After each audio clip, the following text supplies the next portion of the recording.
अभी न्यायालय ने एक फैसला कर दिया कि ओबीसी कैटेगरी का कैंडिडेट ओबीसी कैटेगरी में ही जाएगा। अगर मान लीजिए वो टॉप करता है, वो तब भी ओबीसी में जाएगा। तो आपने एक तरीके से न्यायालय ने एक तरफ न्यायालय का ये है कि 50% से ज्यादा आरक्षण नहीं हो सकता, 49.5% आरक्षण है ओबीसी और एससी एसटी का। तो जब ओबीसी या एससी एसटी का कोई ऊपर मेरिट में जाने वाला है और जनरल कैटेगरी में आता है, वो नहीं जा सकता है। इसके मानिए आपने देश की 15% जनसंख्या के लिए 50.5% रिजर्वेशन कर दिया। हुआ कि नहीं हुआ राउत जी? 15% आबादी के लिए 50.5% आरक्षण और 85% आबादी के लिए 49.5% आरक्षण। जब न्यायालय इस तरह के फैसले देने लगेंगे तो आप लाइए आयोगों को, कुछ नहीं हो सकता। लगातार लोगों को मेरा तो ये सुझाव है, अभी आप क्या करने वाले, ये जब आ जाएगा ये पिछड़ा वर्ग आयोग, इसी पिछड़ा वर्ग आयोग से आप इसमें फिर और वर्गीकरण कराएंगे। किन जातियों ने इसका आरक्षण जो है ले लिया ज्यादा, इन जातियों ने बहुत आरक्षण छीन लिया है ओबीसी में, इनने जो छीन लिया है एससी एसटी में। ये तो दिखाई पड़ता है सबको। लेकिन जो 50.5% में जिनकी आबादी 0.1% इस देश में नहीं है, वे 10% आईएएस, 15% आईएएस हैं, उनकी तरफ किसी का निगाह नहीं जाती। इसलिए मेरा सुझाव है ये झंझट हमेशा के लिए खत्म हो सकता है। अमित शाह साहब आप चाहें तो इस देश में जातियों का पूरी जनगणना करा लीजिए जातवाइज, और उसी के हिसाब से आरक्षण कर दीजिए।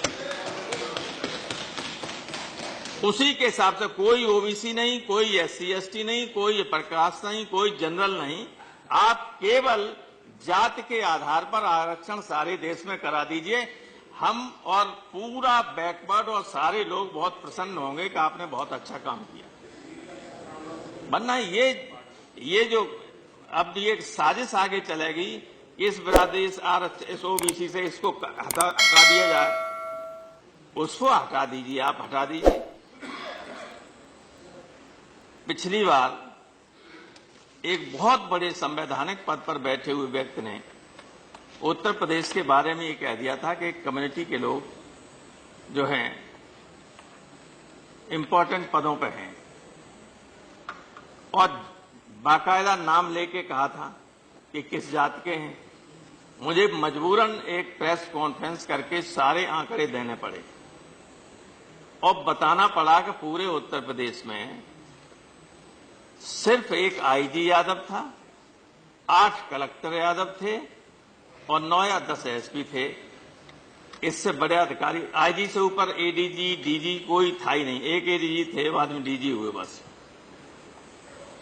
इतने बड़े राज्य में इतनी बड़ी आबादी के बाद कोई संवैधानिक पद पर बैठा हुआ आदमी ये लांछन लगाए तो ये लगेंगे। आप देखिएगा आगे चल के ये जो आप बना रहे हैं, ये जो ला रहे हैं आप, इससे लाभ नहीं मिल पाएगा लोगों को।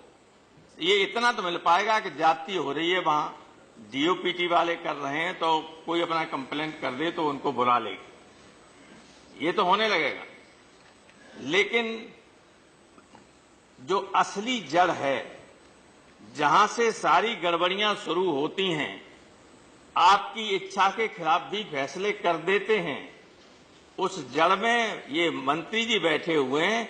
वहां आरक्षण कीजिए, न्यायपालिका पे आरक्षण कर दीजिए। न्यायपालिका में जब तक इनके हितों की रक्षा करने का वाला नहीं होगा कोई, तब तक आप कुछ भी करते रहिए, इन्हें न्याय नहीं मिल सकता। रामगोपाल जी, वरना ये बताइए, एक सेकंड सर, मेरा कितना भी टाइम है और 1 मिनट है। अब 1 मिनट है, 1 मिनट में बहुत कुछ कहा जा सकता है। ठीक सर, न्यायपालिका ने ये जो मैं ये कह रहा हूं, इसलिए कह रहा हूं कि कुछ भी आप करना चाहें, कर नहीं पाएंगे, तुरंत फैसला दूसरा आ जाएगा। भाई तो आप लोगों की कैबिनेट के फैसले को बदल देते हैं लोग। 13 जजों का फैसला, इंदिरा साहनी केस का तो सबसे बड़ा बेंच थी, उसका फैसला था, उसी का फैसला था ये आरक्षण वाला, और ये कह दिया कि ये लोग नहीं जा पाएंगे जनरल कैटेगरी में। ये एक जज का फैसला था, वो भी हाई कोर्ट का था।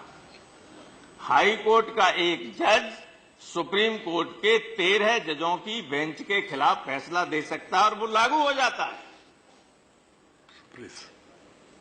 तो इस पर विचार कीजिएगा। जब तक आप जुडिशरी में आरक्षण नहीं देंगे और ये कीड़ा जब तक दिमाग में पाले रहेंगे कि भाई बैकवर्ड और शेड्यूल कास्ट में यादवों ने, जाटवों ने आरक्षण ले लिया है, तो मैं कहता हूं ठीक है, जातवाद कर दीजिए सबका, हमें कोई एतराज नहीं, कर दो जातवाद।